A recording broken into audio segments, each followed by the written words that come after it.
رب اعوذ بك من همزات الشياطين واعوذ بك رب ان يحضرون.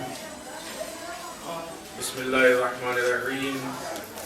الحمد لله الذي هدانا لهذا وما كنا لنهتدي لولا ان هدانا الله لقد جاءت رسل ربنا بالحق والصلاة والسلام على سيد أسلمات الوجود سر الله كل موجود نقطة دائرة الوجود صاحب لواء الحمد والمقام المحمود سيد عن المجدد والمصطفى الأمجد وأبي القاسم محمد اللهم صل على محمد والصلاة والسلام على آله الطيبين الطاهرين المعصومين المظلومين ولعنة الدائمة الباقية على أعدائهم أجمعين من الآن إلى يوم الدين. أما بعد فقد قال الحكيم بسم الله الرحمن الرحيم لقد كتبنا في الزبور من بعد الذكر أن الله يرث عباده الصالحون. صلوات اللهم صل على محمد وآل محمد. قرآن مجید کی آیت شریفہ جس میں ارشاد رب العزت ہو رہا ہے لقد كتبنا من بعد الذکر.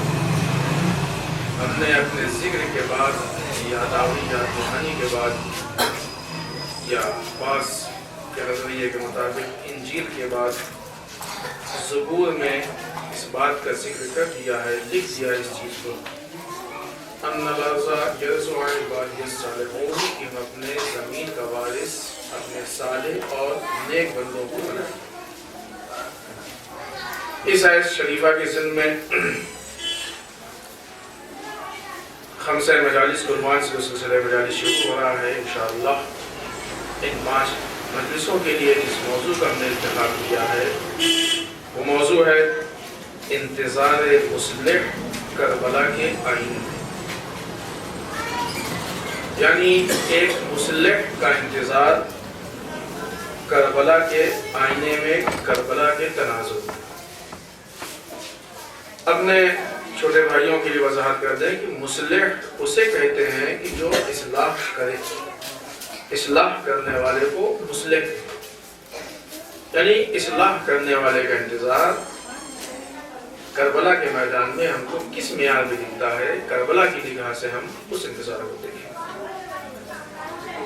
عزیزان محترم، ہم اس اسلام کو اور اس مذہب کو مانتے ہیں کہ اس مذہب میں اصل چیز اصلاح، اور جس چیز کے انتظار میں ہم ہیں وہ اس انتظار میں ہیں کہ ایک ایسی ذات ہے کہ جو آئے گی اور آنے کے بعد پوری دنیا کو عدل و انصاف سے بھر دے. اور یہ انتظار صرف ہم کو انتظار نہیں، امام زمانہ اور مہدیت کے عنوان سے بڑی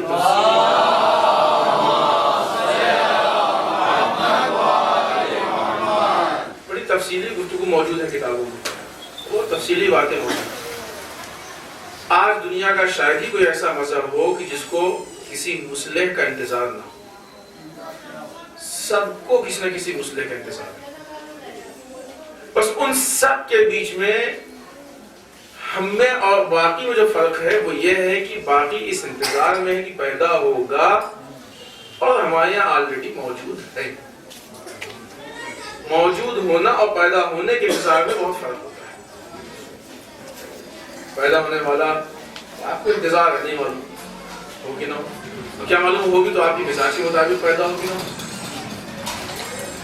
عیسائی اور یہودی رسول پہ کیوں ایمان نہیں لائے؟ انتظار تھا ان کو رسول کا کہ رسول ایک آنے والا ہے، رسول آئے گا، اس طریقے سے تبلیغ کرے گا، یہ کرے گا. لیکن اس لیے ایمان نہیں لائے کہ ان کے مزاج کے مطابق نہیں پیدا ہوا. جس خاندان میں چاہتے تو اس خاندان میں نہیں پیدا ہوا، جس جگہ چاہتے تو اس جگہ نہیں پیدا ہوا، جس حالات چاہتے تو اس حالات میں. تو آپ کا ایمان توقعات پہ ہے، ہمارا ایمان مشاہدات پہ ہے. مشاہدات اور توقعات میں زمین آسمان کا فرق ہے. اس لیے کہ نہیں معلوم کس خاندان میں پیدا ہوگا، کیسے میں پیدا ہوگا. ہم جس کا مشاہدہ کر رہے ہیں ہم کو خاندان بھی معلوم ہے، حسب و نسب بھی معلوم ہے، سیرت و کردار بھی معلوم ہے، ہدف و مقصد بھی معلوم ہے، لہٰذا ہم کو کسی طرح کسی شک و شبہ کی گنجائش نہیں۔ اور یہی وجہ ہے کہ ہم بغیر کسی شک کے، بغیر کسی شبہ کے، بہت یقین کے ساتھ کہتے ہیں کہ ہمارا آنے والا مصلح ہوگا، اصلاح کرے گا، اس لیے کہ ہمارے سامنے اس کی پوری نسل موجود ہے۔ جب لوگوں نے ساتھ نہیں دیا، جب انصار نہیں تھے، جب چاہنے والے نہیں تھے یا کم تھے، مدد کرنے والے نہیں تھے، جب بڑی بڑی قربانیاں دینی پڑی، اس وقت پورے خاندان نے اصلاح کی کوشش کی۔ تو آج تو یہ پردہ غیب میں ہے ہی اسی لیے کہ جب اس کے انصار موجود ہو جائے تو ضرور کرے، تو اس وقت کی اصلاح نہیں ہوگی۔ دنیا بھی اس انتظار میں ہے کہ جو دنیا ظلم و جور سے بھر جائے گی تو ایک ذات آنے والی آئے گی کہ جو اس کو عدل و انصاف سے بھر دے گی۔ یہاں پہ ایک بات ہم کہتے چلیں، کیونکہ اس بات کی بنیاد پہ کافی لوگ بہکے ہوئے، تو نہ یہ کہ بہکایا جا رہا ہے، یہ یاد رکھیں کہ آج ہمارے خلاف عالمی پیمانے پہ سازشیں ہو رہی ہیں۔ پچھلے سال ہم نے اس سے پہلے جب ہمارے مجلس میں تو ہمیں یاد ہے کہ وہاں پہ ہم نے ظاہر اورینٹلزم پہ بات کی۔ اس سال تو ہمارا ٹاپک میں شاید آئے گا بھی نہیں وہ مسئلہ، اس لیے کہ اس سال کا ٹاپک جو ہے وہ الگ ہے۔ اس سال کا ٹاپک ہمارا ہے فضائل امام حسین، تحریک بیداری۔ آئے گا ذکر کر چکے، لہٰذا اس میں نہیں آئے گا۔ آج دنیا میں بہت بڑے پیمانے پہ اورینٹلزم ایک ایسا سبجیکٹ ہے، ایک ایسی چیز ہے کہ جو مسلمان اور بالخصوص شیعت کے مخاطب ہے۔ وہ چاہتا ہے کسی نہ کسی طریقے سے اسلام کو برباد کر دیں، اسلام کو ختم کر دیں، اسلام کو تہس نہس کر دیں، اسلام کو اس دنیا سے سفید ہستی سے مٹا دیں۔ لہٰذا اسلام کو برباد کرنے کے لیے الگ الگ طرح کے شبہات، الگ الگ طرح کے اختلافات ہماری قوم میں وہ ڈال رہے ہیں تاکہ قوم آپس میں لڑنے لگے، تفرقہ پیدا ہو جائے، آپس میں جدائیاں پیدا ہو جائیں، اختلافات پیدا ہو جائیں۔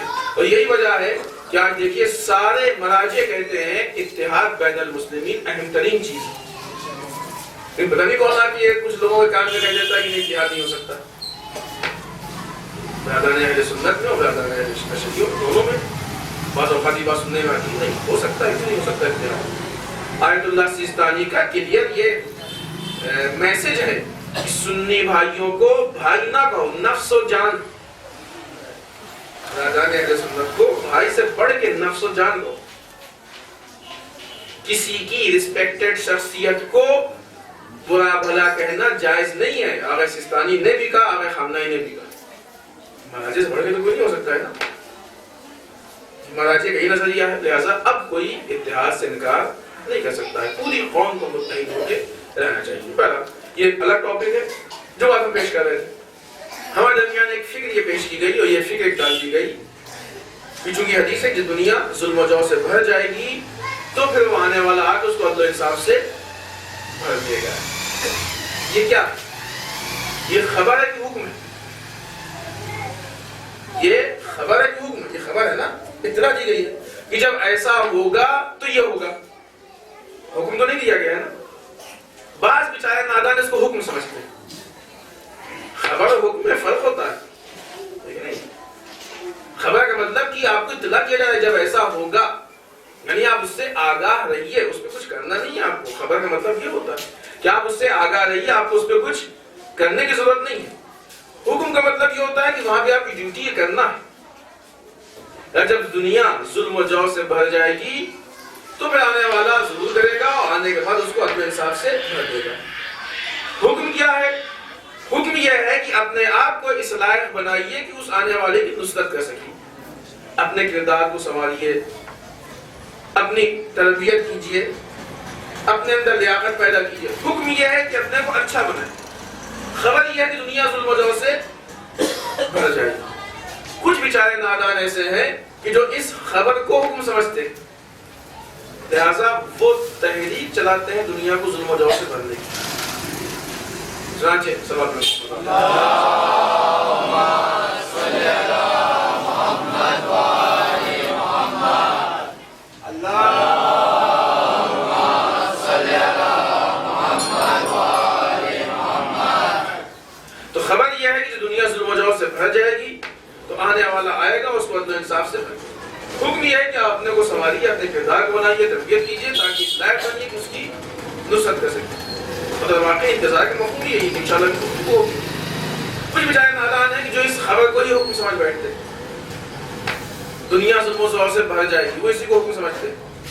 بھئی آپ سے بتایا کہ آپ بھر جائے گی، نہیں کہا کہ آپ بھر دیجیے، حکم نہیں ہے، خبر۔ وہ بیچارے اس طرح کی باتیں کرتے ہیں کہ مثلا دنیا کو ظلم و زوال سے بھرا جائے۔ چنانچہ دو چیزیں، ایک پازیٹیو ایک نیگیٹو۔ ایران کے انقلاب سے وہ بہت ناراض ہے، اس لیے کہ امام خمینی کے اس انقلاب نے دنیا سے اچھا خاصا گناہ کم کر دیا، اور جس کی بنیاد پہ امام کا ضرور لیٹ ہو گیا ایسا وہ مانتے ہیں، لگا بہت ناراض ہے، اس نظام کو بہت زیادہ ایکسیپٹ نہیں کرتے۔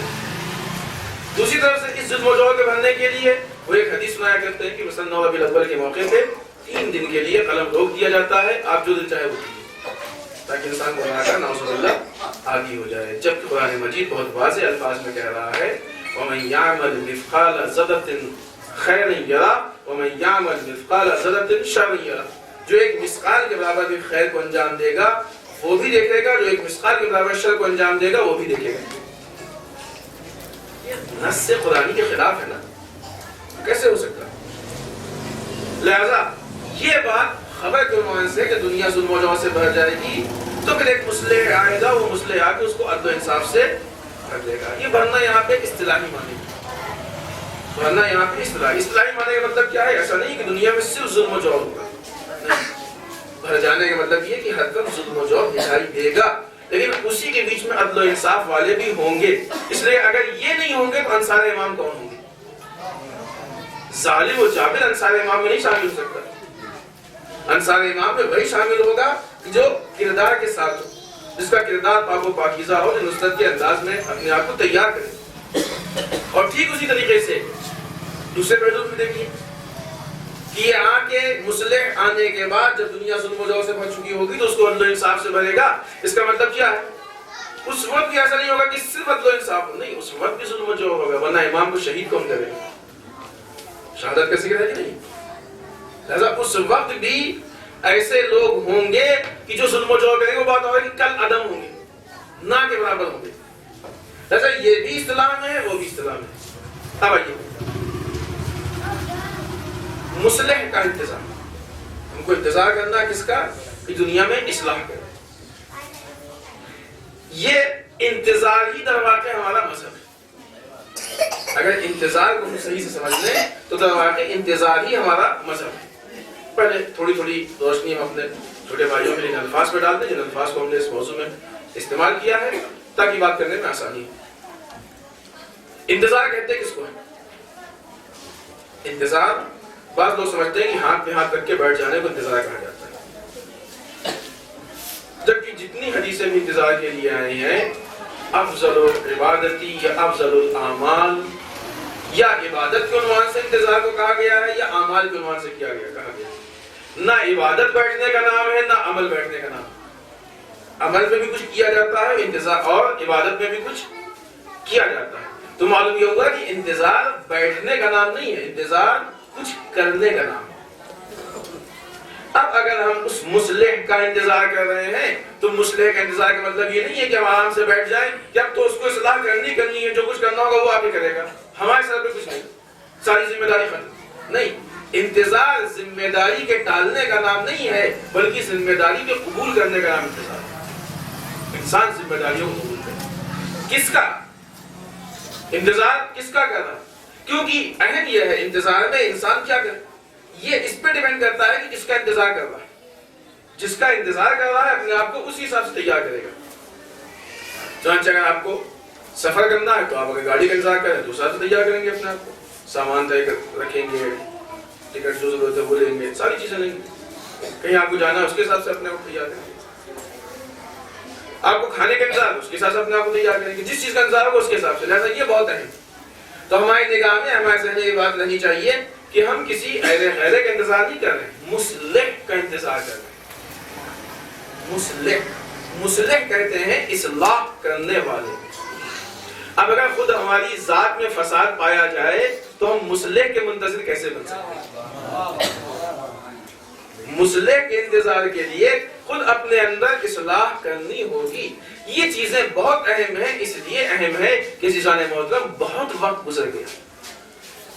بہت وقت نہیں گزر، بہت وقت گزر گیا. تقریباً 1106 سال ہو گئے ہمارے امام کو پردہ غیب میں گئے. سیریس ہونے کی ضرورت ہے. کم وقت نہیں ہے، مذاق نہیں ہے اتنا وقت.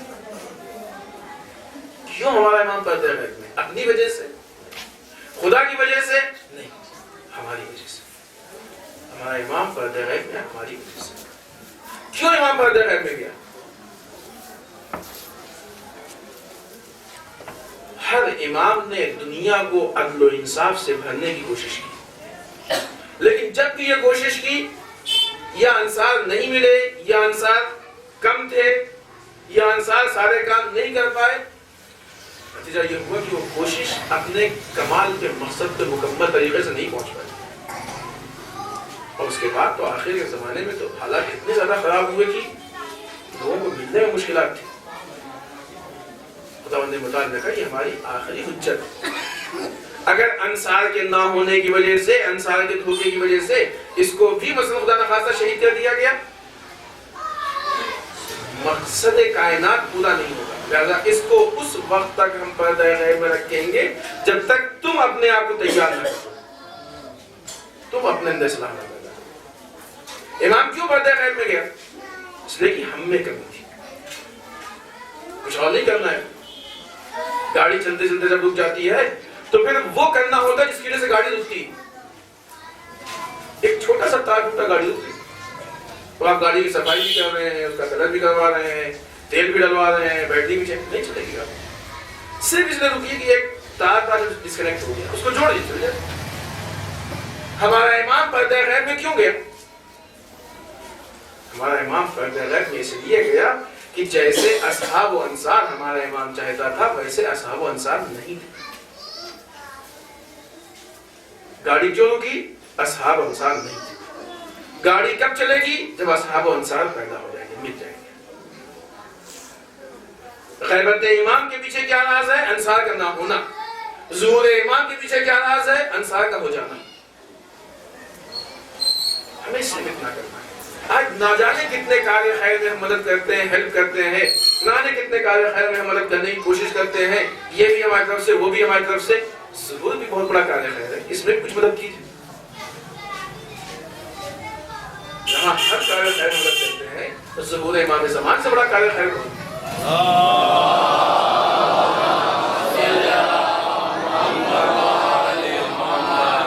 اس میں بھی تو مدد کی ضرورت ہے نا.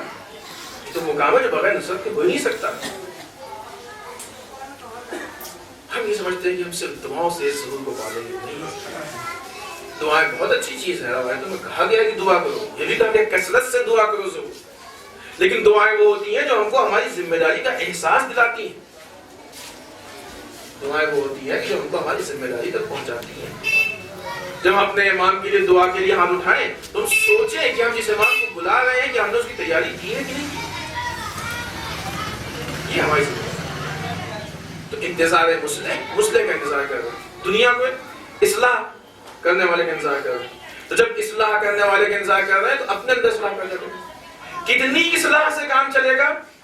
دنیا کا سب سے بڑا مصلح، پوری دنیا کو عدل و انصاف سے بھرنے والا ہے. لہذا جتنی زیادہ ہو سکے اتنی زیادہ اپنی اصلاح کریں. تھوڑی بہت اصلاح میں یہ کام نہیں ہونے والا. اگر تھوڑی بہت اصلاح میں یہ کام ہونے والا ہوتا تو تھوڑے بہت اصلاح والے بہت سے. کربلا کے آئین، کیوں کربلا کے آئین میں ہم نے اس کو رکھا؟ اس کی دو علت. پہلی علت یہ ہے کہ دنیا کو عدل و انصاف سے بھرنا، دنیا کی اصلاح. یہ وہ مقصد حیات ہے، یہ کہا جائے کہ وہ مقصد انقلاب ہے کہ جس مقصد کو سرکار سید الشہداء نے خود بیان کیا. امام کا لقب کیا ہے؟ مصلح، اصلاح کرنے والا. قرآن نے بھی اسی لقب سے یاد کیا، حدیث میں بھی یاد کیا گیا. امام حسین کیا فرماتے ہیں؟ انما خرجت لطلب الاصلاح فی امت جد. ہم اپنے جد کی امت میں اصلاح کے لیے قیام کریں. تو مقصد امام حسین اور مقصد امام زمان ایک ہی ہے کہ اصلاح کی جائے. لہذا یہ وہ انقلاب ہے کہ جو کربلا میں شروع ہوا ہے، جس کو امام زمان اپنی تکمیل تک پہنچائیں گے. ایک علت. دوسری علت یہ کہ ہم منتظر انتظار کر رہے ہیں. کس چیز کے منتظر؟ ہم امام کی صحابیت کے منتظر. ہم اس بات کی منتظر ہیں جب امام آئیں گے تو ہم امام کے ساتھ بیٹھیں، امام سے ہم استفادہ کریں، امام کی نصرت کریں، امام کی خدمت میں اپنے آپ کو پیش کریں، یعنی امام کے صحابی بن جائیں، امام کے اپنے وفا صحابی بن جائیں. تاریخ اٹھا کے دیکھیے، جب انسان کو کسی جگہ جانا ہوتا ہے تو دیکھتا ہے کہ اس میں کامیاب افراد کون. آج جوان ہمارے بہت سے کمپٹیشن بیٹھتے ہیں، کمپٹیشن بیٹھنے لگتے ہیں، کسی میں لگتے ہیں، دیکھتے ہیں کہ کون لوگ اس میں کامیاب ہوئے تاکہ ان کی سیرت کو اپنا کے خود بھی کامیاب ہو سکے. کامیاب ترین لوگوں کو دیکھتے ہیں جو زیادہ اچھے پیمانے پہ کامیاب ہوئے تاکہ ہم کو بھی بہترین کامیابی ملے. فیلئر نہیں دیکھا جاتا ہے کون فیل ہوا ہے. فیلئر کو دیکھیں گے تو فیل ہو گئے. دیکھا کس میں آتا ہے جو کامیاب ہوا. اس کے بعد اگر انسان کے اندر شعور ہے تو فیلئر کو اس نگاہ سے دیکھتا ہے کہ جو اس نے خامی کی اپنے آپ کو اس خامی سے بچا دے. سیکنڈری. لیکن اصل کس کو دیکھتا ہے؟ جو کامیاب ہوا تاکہ اس کامیاب ہونے والے کے نقش قدم پہ چل کے اس کی سیرت کو اپنا کے اپنے آپ کو کامیاب بنا دے. اس کی سیرت کو دیکھیں گے تو یہ معلوم ہوگا کہ کیا شرائط ہمارے اندر پائے جانے چاہیے تاکہ اپنے آپ کو کامیاب بنائے. تبھی تو ہم کو معلوم ہوگا نا. عزیزان محترم، ہمارے وقت کے امام کو بھی باوفا اصحاب کی ضرورت ہے. ویکینسی نکلی. اس ویکینسی کے لیے کچھ شرائط، یہ شرائط اپنے اندر پیدا کر لیں ہم بھی فارم بھر سکتے ہیں. مولانا حاضر اگر ان شرائط کے بغیر فارم بھریں گے کیا ہوگا آپ بہتر جانتے ہیں نا. اس فارم کو بھرنے کے لیے کچھ شرائط چاہیے. وہ شرائط کے ساتھ فارم، وہ شرائط کہاں پائے جاتے ہیں؟ سرکار سید الشہداء فرماتے ہیں کہ جیسے اصحاب ہم کو ملے ہیں ویسے اصحاب نہ ہمارے نانا کو ملے ہیں، نہ ہمارے بابا کو ملے ہیں، نہ ہمارے بھیا کو ملے ہیں. یعنی جب صحابیت کا ذکر ہوتا ہے تو اصحاب امام حسین سب سے ممتاز ہیں.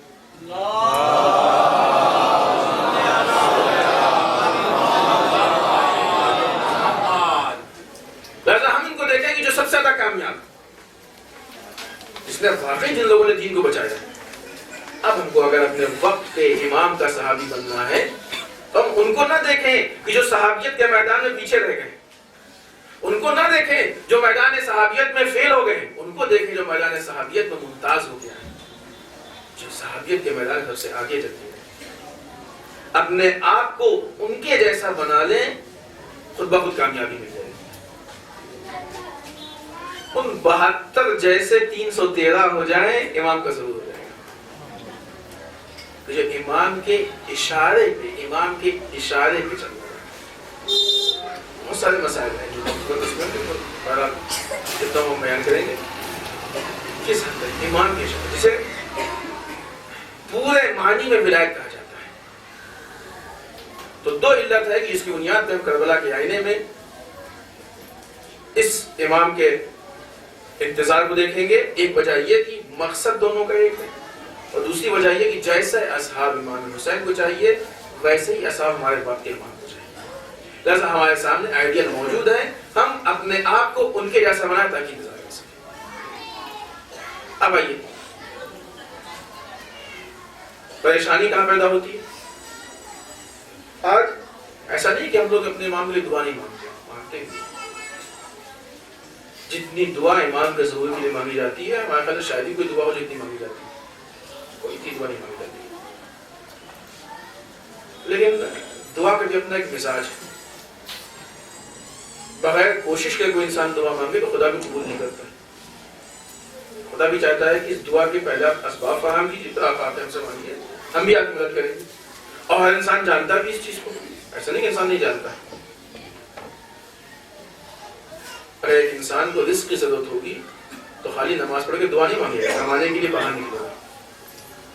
ہوتا ہے کہ نہیں ہوتا ہے؟ آپ خالی بیٹھے بیٹھے دعا مانگیے، پالنے والے سمجھتے کچھ نہ کیجیے. ایسا نہیں گھر پہ آپ کو ہر مہینے کی تنخواہ پہنچا جائے. اگر ایک آدمی کوئی اختلاف اور جھگڑا ہو جائے، گھر بیٹھ کے دعا مانگے، پالنے والی پراپرٹی پھنسی ہوئی نکل آئے، جا کے کوئی اس سے کیس نہ ہو، کچھ بھی نہ کرے، اپنے آپ معجزے سے نہیں ہونے والا. خداوند نے مطالعہ کیا ہر چیز نظام و سسٹم سے. صدیقہ طاہرہ خود اپنی پراپرٹی کے لیے دربار تک گئی تھی, تو ہم کو بغیر گئے ہوئے کیسے مل جائے گا؟ وہ پراپرٹی جس کو صدیقہ کو راہ خدا میں ہی خرچ کرنا تھا. لہذا ہر دعا کے پیچھے کوششیں ضروری. اپنے وقت کے امام کے ظہور کی دعائیں تو بہت کثرت سے ہم مانگ رہے ہیں. ہم کو بس دیکھنا صرف اتنا ہے کہ آیا جتنی دعا مانگ رہے ہیں اس میں اور کوشش میں بیلنس ہے کہ نہیں. جس دن یہ بیلنس ہو جائے گا ظہور ہو جائے گا. کوششیں الگ چیز ہے, دعائیں الگ چیز ہے, دونوں جڑ جاتی ہیں تو حقیقت کا رنگ کیا جاتا ہے. اور اگر اس بیلنس کے بغیر بالفرض امام آ جائے تو امام کا وہی حشر ہونے والا ہے جو کوفہ میں جناب مسلم کا ہوا ہے. بہت بڑی عبرت ہے. بارہ کا یہاں کے لیے پہلی بات سے پہلے بارہ کا کہ تاریخ اسلام کے جتنے واقعات ہیں یہ سارے واقعات ہمارے لیے عبرت سے بنے. جناب مسلم نے بہت اچھا کیا اور کوفے والوں نے بہت خراب کیا. پھر جناب مسلم کی اچھائی میں بھی ہمارے لیے عبرت ہے اور کوفے والوں کی برائی میں بھی ہمارے لیے عبرت ہے. اب کافی حد تک جو ہے وہ چیزیں کامن مل رہی ہیں وہاں سے. کوفے والے بہت کثرت سے دعا کرتے تھے. اچھا وہاں تو بہت زیادہ دعا کی ضرورت تھی. ڈائریکٹ جا کے امام سے کہتے تھے مولا آ جائیے, مولا آئیے, مولا آئیے. ہم تو دعا میں کہتے ہیں, ہم غیب سے کہتے ہیں کہ مولا آ جائیے. وہ سامنے جا کے کہتے تھے مولا آ جائیے, کوفے میں کوئی نہیں ہے, مولا آپ کی ضرورت ہے, آپ نہیں آئیں گے تو کیا ہوگا, اور ہم لوگوں سے محشر کیا دکھائیں گے, وہ کیسے ہم کو ہماری ہدایت ہوگی, یہ ہوگا وہ ہوگا. چھوڑیوں میں خط بھر کے لے کے جاتے تھے. پوری پوری کمیٹیاں جاتی تھی امام کے پاس. ایک کمیٹی آئی امام سے ملاقات کیا چلی گئی, دوسری آئی امام سے ملاقات کیا چلی گئی. کچھ لوگ جو ملنے آئے وہ ملنے آئے, باقی جو نہیں آ سکتے ان کے خط لے کے آئے. مولا دیکھیے اتنے آدمی نے آپ سے کہا تھا آ جاتی ہے, آپ آ جائیے. اتنی کثرت سے سرکار سید الشہداء سے امام حسین سے تقاضا تھا کہ آپ کوفے آ جائیے. یہی انداز تھا, یہی الفاظ تھا. یہ کہنا نعوذ باللہ کہ مومن ایسے عبرت کیجیے سر. اللہ جل جلدی کیجیے, بس آپ آ جائیے, ہم سب آپ کے تیار ہیں.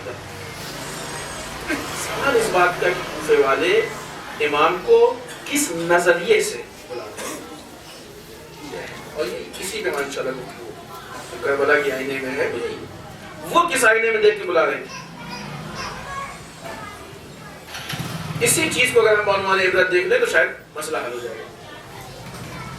کسی کو ایسا لگا تھا کہ امام آئیں گے تو ہمارا جو کچا ہمارا پکا ہو جائے گا. کسی کو ایسا لگا تھا کہ ہمارے سے دال روٹی گوشت روٹی ہو جائے گی دسترخوان. کسی کو ایسا لگا تھا کہ ہماری 2500 سال کی بیماری امام آئیں گے ٹھیک کر دیں گے. کسی کو یعنی ہر آدمی اپنے مادیات کو نگاہ میں رکھ کے امام کو بلا رہا تھا. دوسرے الفاظ میں کہا جائے کہ ہر آدمی کچھ لینے کے لیے امام کو بلا رہا تھا. دینا کسی کی نگاہ میں نہیں تھا. دینا کسی کی نگاہ میں نہیں تھا.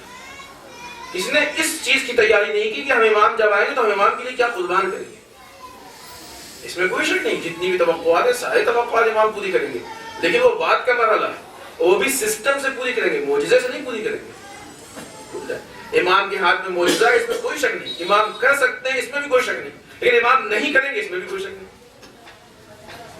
امام کوئی کام, سارا کام امام کے یہاں سسٹمیٹک نظام سے ہوگا, سیم اسی طریقے سے جس طریقے سے تاریخ میں رسول کے اور دوسرے ائمہ کے زمانے میں ہوا ہے. رسول کے زمانے میں مسلمانوں نے جنگ لڑی ہے, بھوکے رہے, پیٹ میں پتھر باندھ کے. رسول نے معجزے سے پیٹ نہیں بھرا کسی کا. کھجور, چھوٹا سا کھجور ہوتا ہے نا, ڈیٹس دیکھا وہ تو کہتے ہیں مسلمان بعض اوقات آدھا کھجور کھا کے جنگ کرتا تھا, آدھا کھجور. رسول نے معجزے سے کسی کے پیٹ میں میدان کربلا میں 3 دن کی دھوپ ہوتی. آج کی امام حسین نے معجزے سے پیٹ نہیں بھرا. جہاں معجزہ دکھایا گیا اس کی ایک علت تھی, کسی کو دکھانے کے لیے دکھایا گیا معجزہ. معجزہ ایک الگ ٹاپک ہے, اس پہ ہونی چاہیے انشاءاللہ یقیناً ہوئی ہوگی. یہ سارے کام جو اسلام میں ہوتے ہیں نظام کے تحت ہوتے ہیں, سسٹم کے تحت ہوتے ہیں. نظام کو سسٹم سے ہٹ کے نہیں ہوتا. امام کریں گے، سب کا پیٹ بھریں گے، سب کو رزق دیں گے، لیکن سسٹم سے دیں گے، سسٹم بنائیں گے. جب انسان اس سسٹم میں چلے گا تو آٹومیٹک ہر چیز سدھرنے لگے. لیکن اس سے پہلے ایک اور مرحلہ ہے، اس سے پہلے ایک اور مرحلہ ہے. جب کسی چیز کا علاج ہوتا ہے تو علاج کے بعد تو آرام ہوتا ہے، لیکن علاج میں تکلیف ہوتی ہے. اگر انسان اس علاج کی تکلیف کو برداشت کر لے جائے تو بعد میں آرام کی لذت اٹھا سکتا ہے. اور جو انسان اس تکلیف کو برداشت نہ کر پائے وہ آرام کی لذت سے فائدہ نہیں اٹھا سکتا ہے. کوفے والے یہ سوچ کے بلا رہے تھے کہ ہم کو یہ ملے گا، یہ ملے گا، یہ ملے گا، یہ ملے گا. یہ نہیں سوچا تھا کہ ہم امام کو کیا دیں گے. سوچے کہ ہم لوگ امام کو کیوں بلا رہے ہیں، لینے کے لیے بلا رہے ہیں یا دینے کے لیے بلا رہے ہیں. کیا ہمارے پاس ہے جو ہم اپنے امام کو دے سکتے ہیں، اور کیسے دے سکتے ہیں. یقین مانے ابھی وہاں پہ گفتگو ہوئی چیز پہ تفصیل نہیں پیش کرنا، صرف اشارہ کر دیں کہ سب سے زیادہ امام کو جس چیز کی ضرورت ہے وہ ہمارے وجود کی ضرورت ہے. ہم خود امام کے ناصر ہیں کہ نہیں؟ ہم نے اپنے آپ کو امام کی دوسرے تیار کیا کہ نہیں کیا؟ ہم کو امام کے گھوڑے، ہم امام کو ہمارے گھوڑے یا ہماری گاڑیاں یا ہمارا بینک بیلنس، پہلے ہمارا وجود اس لائق ہے کہ امام کی خدمت پیش ہو سکتا ہے. چنانچہ کوفے والوں نے خود کو تیار نہیں کیا، اس بات کے لیے تیار کیا کہ امام آئیں گے تو ہم ایسے ایسے امام سے پڑھو. اور اس کے بعد اللہ جلدی آئیے، جلدی آئیے، خط پہ خط لکھ رہے ہیں، کمیٹی پہ کمیٹیاں جا رہی ہیں. چنانچہ امام نے اپنے بھائی جناب مسلم بن عقیل کو اپنا نمائندہ بنا کے بھیج دیا. جناب مسلم کوفے پہنچ گئے، سب خوش. کیا کہنا ہے، امام حسین اپنا نمائندہ تھا. لوگ بیعت کرتے ہیں. روایتوں میں اختلاف ہے، 12,000 لوگوں نے بیعت کیا، 18,000 لوگ، 40,000 تک کی روایت. اگر آپ 12 بھی مان لیجیے تو 12,000 کم نہیں ہوتے اس زمانے کے 12,000. آج 12,000 جلدی سے نہیں ملیں گے، اس زمانے کے 12,000 بہت ہوتے ہیں. سب جناب مسلم کے ہاتھ بیعت. ابھی تک یہ بیچارے اسی خواب میں پوشیدہ ہیں کہ مسلم آئیں گے، مسلم امام آئیں گے تو یہ دیں گے، یہ مسلم امام کے نائب نہیں آئیں گے تو ہم کو ان سے یہ ملے گا. ادھر بیعت شروع ہوئی. دیکھ لیں حق کے کام کا مزاج ہوا کرتا ہے. حق ہمیشہ آزمائش لے کے آگے بڑھتا ہے. حق بغیر آزمائش سے کبھی آگے نہیں بڑھتا ہے. خدا نے قرآن میں بھی کہا ہے، روایتوں میں بھی ہے، ائمہ کی سیرت بھی ہے، سب کچھ. حق میں ہمیشہ امتحان ہوتا ہے. بسم اللہ الرحمن الرحیم. خلق الموت والحیات لیبلوکم ایکم احسن عملا. خدا نے حیات، موت و حیات کو خلق کیا تاکہ وہ آزمائش کرے کہ تم میں سے کون بہترین عمل کرنے والا ہے. بہترین عمل آزمائش کے ذریعے پہچانا جاتا ہے، دوسروں کی تعریفوں کے ذریعے پہچانا جاتا ہے. ادھر لوگوں نے مسلم بن عقیل کے ہاتھ پہ بیعت کرنی شروع کی، ادھر آزمائش کا مرحلہ شروع ہو گیا.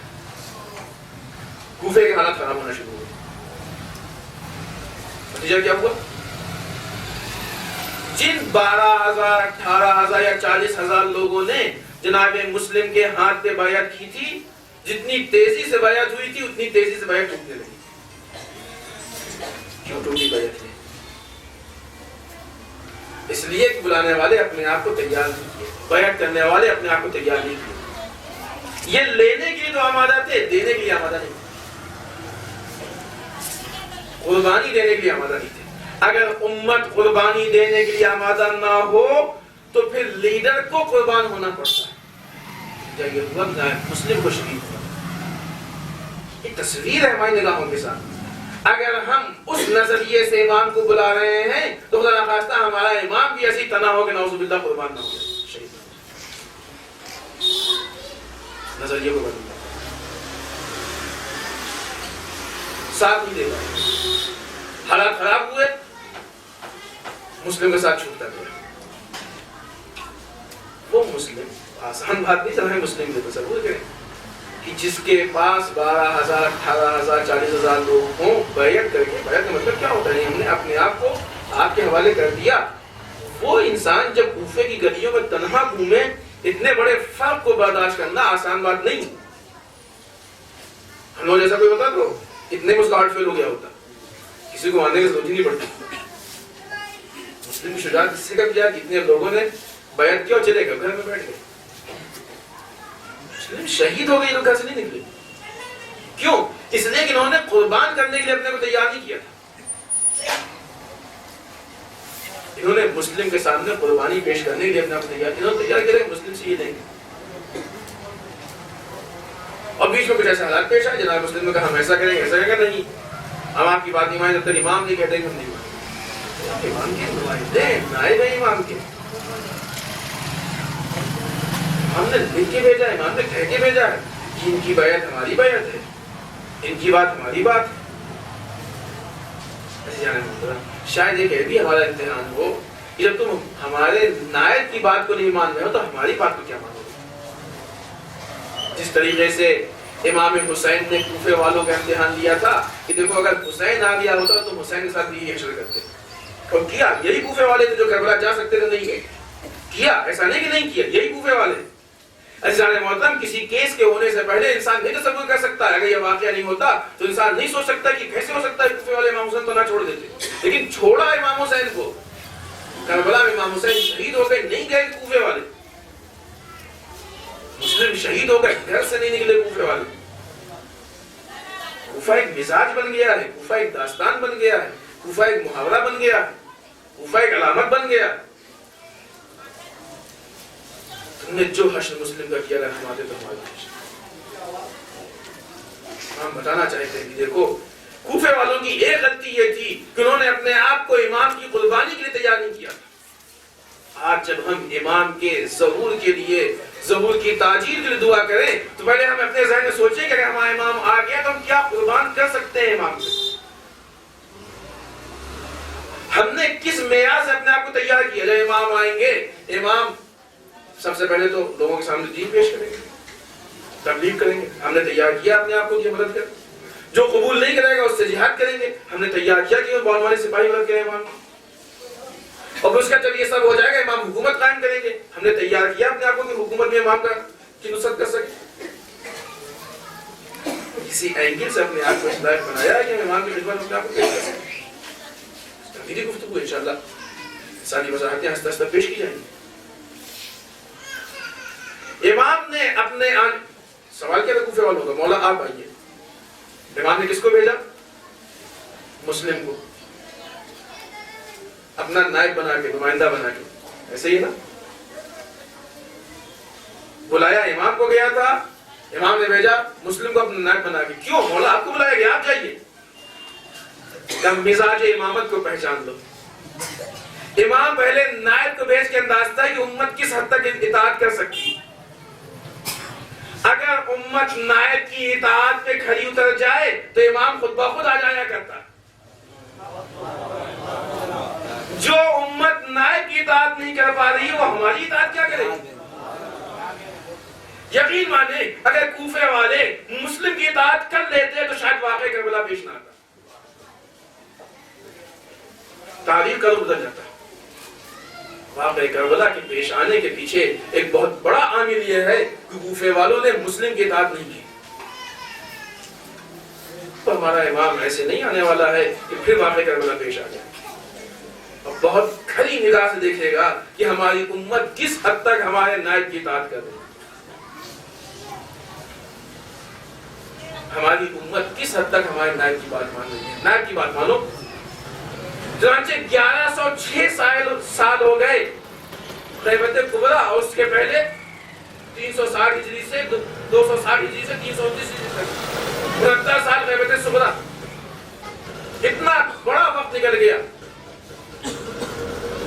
اگر اس وقت میں امت اپنے آپ کو اس لائق بنا دیتی کہ ہم امام کا نائب کہتا جاتا، امت عمل کرتی جاتی، تو نانے کب کا ظہور ہو چکا ہوتا، دنیا عدل و انصاف سے بھر چکی ہوتی، اور آج ہم اس گلزار میں زندگی گزارتے ہوتے جہاں نہ کوئی مشکل ہوتی، نہ پریشانی ہوتی، نہ دقت ہوتی. جب کسی چیز کے کھونے کا احساس ہوتا ہے تو انسان پھر اس کی احتیاط کرتا ہے. اس کا ایک مرتبہ جیب کٹ جاتا ہے تو دوبارہ پھر جیب ہی پہ ہاتھ رکھتا ہے. 1106 سال میں اگر آج تک امام کا ظہور نہیں ہو پایا ہے تو آج ہم کو احساس ہونا چاہیے کیوں نہیں ہوا. ہم کو احتیاط کرنا چاہیے. کیا کمی ہے ہمارے اندر جو ظہور نہیں ہوا؟ سب اپنی جگہ پہ اس بات کی ذمہ دار ہیں. سامان دیتے ہیں جو دیر داخل ہے۔ اس موقع پہ اگر کوئی مزاج کام آتا، لیکن کوفے والا مزاج کام نہیں آیا،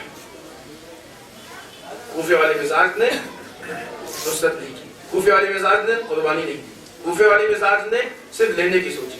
اس کے ٹھیک برعکس کربلا کا مزاج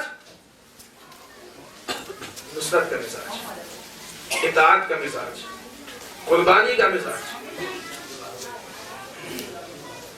ایک ایک چھوٹی چھوٹی چیز میں لہذا ہم کو اگر اپنے وقت کے امام کا انتظار کرنا ہے تو اور کہیں نہیں دیکھنا ہے، صرف جا کے کربلا کی صحابیت کو دیکھنا ہے۔ صرف کربلا کی صحابیت وہ صحابیت ہے کہ جس معیار پہ اگر اپنے آپ کو اتار لے جائیں تو امام کا ظہور بھی ہو جائے گا، دنیا تو انصاف سے بھر بھی جائے گی اور ہماری زندگی میں مسکراہٹ بھی پیدا ہو جائے گا۔ صلوات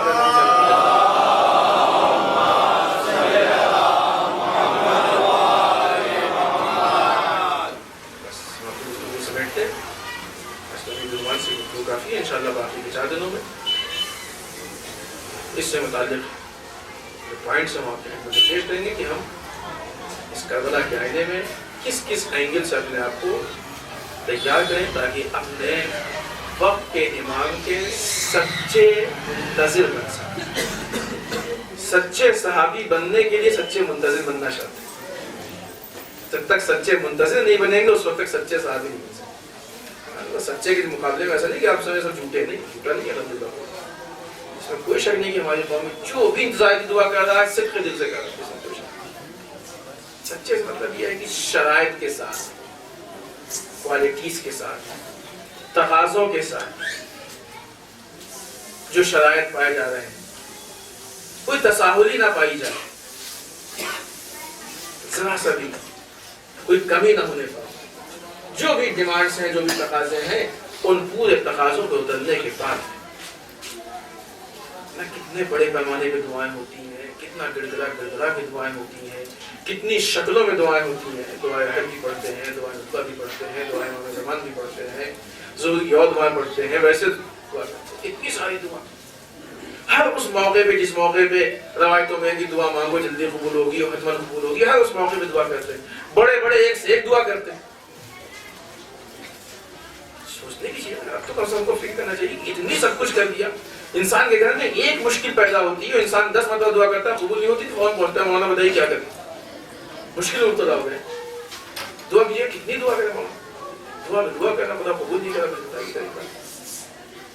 سب سے زیادہ دعا تو یہ مانگی ہے، اس میں ہم کو پریشان ہو جائے گی، اتنی دعا مانگ لی، کچھ تو بتائیے کیسی دعا قبول ہوگی، بھائی امام کا ظہور کیسے ہوگا؟ اس کا جو جملے لکھے ہوئے ہیں دعائیں، میرے مولا آپ کی غیبت کتنی سخت ہے۔ انشاءاللہ آہستہ آہستہ ہم آپ خدمت میں پیش کریں گے۔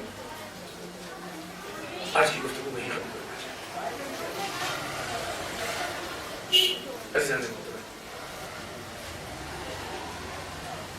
امام کا ظہور اگر کربلا کے آئینے میں انسان تصور کرے تو بہت زیادہ وقت نہیں ہے کہ امام کا ظہور ہو جائے،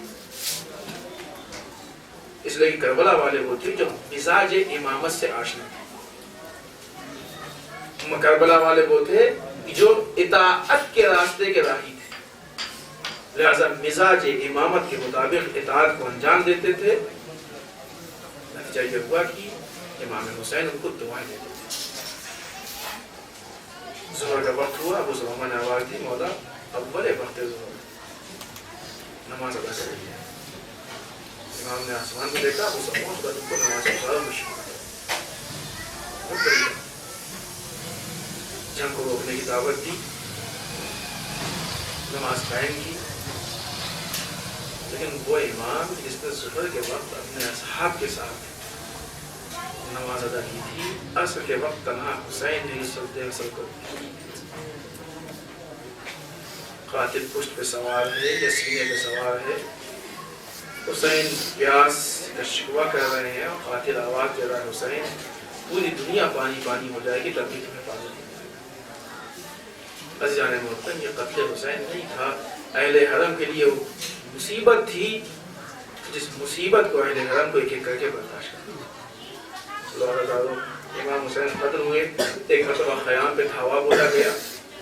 سب سے پہلے اشقیاء نے خیموں کے سامان کو لوٹنا شروع کیا. جو کچھ خیمے میں ملا لوٹ لیا. راوی کہتا ہے کہ ہم نے دیکھا ہے خیمے میں ایک بیمار شخص لیٹا ہوا ہے جس کے نیچے کچھ نہیں تھا, صرف ایک جانور کی کھال تھی. سمجھ گیا؟ امام سجاد لیٹے ہوئے. اتنا ٹائم نہیں تھا اس صحابی اس سپاہی کے پاس کہ جا کے امام سجاد کو ہٹاتا. اس نے ایک مرتبہ کھال کو پکڑ کے کھینچ لیا. ہمارا امام اس کھال سے منہ کے بل زمین پہ گر گیا. خیموں کے سامان لوٹنے کے بعد ایک مرتبہ بیویوں کے گوشوارے اور زیور لوٹنے کو شروع کیا گیا. بیویوں کی چادریں لوٹنی شروع کی گئی. نیزوں کی نوک سے بیویوں کی چادروں کو کھینچا گیا. جس کے کان میں گوشوارے تو گوشواروں کو کھینچ لیا گیا. عزیزان محترم, کتنوں کے کان کی لو پھٹ گئی, کان سے خون بہنے لگا. مظلوم ایسے حالت میں حسین کی ایک بچی لاشوں کی ٹھوکریں کھاتی ہوئی جا کے ایک جگہ پہ لیٹ گئی. کچھ بچے ادھر ادھر ہو گئے. زینب نے سب لٹ گیا. خیام میں آگ لگ چکی. سارے بچوں کو جمع کیا. آج زینب ہے جو سب کی نگہبان. نہیں معلوم کس طریقے سے رات گزاری گئی. روزہ داروں سے نمودار ہوئی. ایک مرتبہ فوجی اشقیاء کی طرف سے اعلان ہوا, اے زینب اب تم ہماری اسیر ہو, اب تم کو ہمارے ساتھ چلنا پڑے گا. رسم میں تمہارے بازو باندھے جائیں گے, تم کو دیا بدیا گھمایا جائے گا. روزہ داروں ایک مرتبہ زینب نے اپنے ہاتھ میں ریسمان کو لیا. اے نامحرم دور ہٹ, تو ہم کو ہاتھ نہیں لگا سکتا ہے. زینب نے ایک بیوی کو سوار کرنا شروع کیا. عزیزوں, جب یہ قافلہ مدینے سے چلا تھا تو اتنے شان کے ساتھ چلا تھا کہ جب بھی کوئی بیوی سوار ہونے یہ نکلتی تھی, منادی آواز دیتا تھا, اے نامحرمو دور ہٹ جاؤ, فلاں بیوی نکل رہی ہے. نامحرم اپنی نگاہوں کو جھکا لیتے تھے, دور ہٹ جاتے تھے. بیویاں بڑے احترام سے سوار کی جاتی تھی. ہائے آج میدان کربلا میں کوئی سوار کرنے والا نہیں. زینب نے ایک ایک بیوی کو اپنے ہاتھ سے سوار کیا.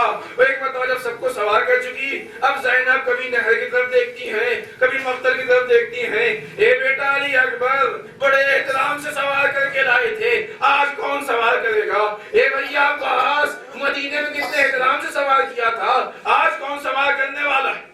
روزہ داروں, ایک وقت وہ آیا کہ زینب بھی سوار ہوئی. عزیزوں, دو لوگوں کے سوار ہونے میں بڑی مشکل پیش آئی. جب بھی کوئی شہید میدان کربلا میں جاتا تھا, حسین اس کو سوار کرتے تھے, لیکن جب حسین جانے لگے, حسین کو سوار کرنے والا کوئی نہیں تھا.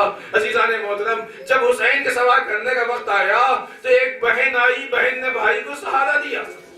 لیکن آج جب بہن کے سوار ہونے کا وقت آیا تو اب کوئی سہارا دینے والا نہیں تھا. امام سجاد کو ایسے سوار کیا گیا کہ آپ مریض تھے, آپ بیٹھ نہیں سکتے تھے. ایک ناقے پہ آپ کو بٹھایا گیا. بٹھانے کے بعد چونکہ گرنے کا ڈر تھا, لہذا دونوں پیروں کو ناقے کے نیچے سے باندھ دیا گیا.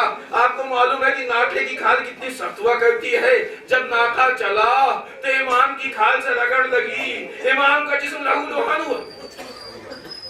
مسافری جملے ہو سہمت تمام عزادارِ مظلوم. ایک مرتبہ یہ قافلہ آگے کی طرف بڑھا. جب یہ قافلہ بڑھا, عزیزوں, اس قافلے کو شہداء کے جنازوں کے درمیان سے لے جایا گیا.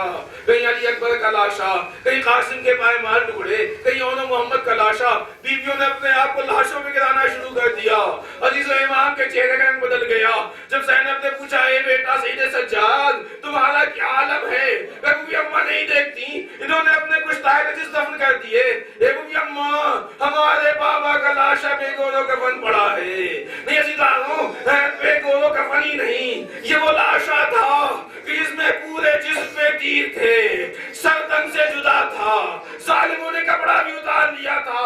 ہاں اگر کچھ تھا تو جگہ جگہ پہ ٹاپوں کے نشان تھے.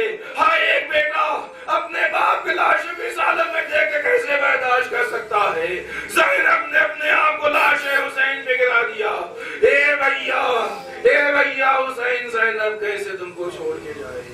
انا للہ و انا الیہ راجعون.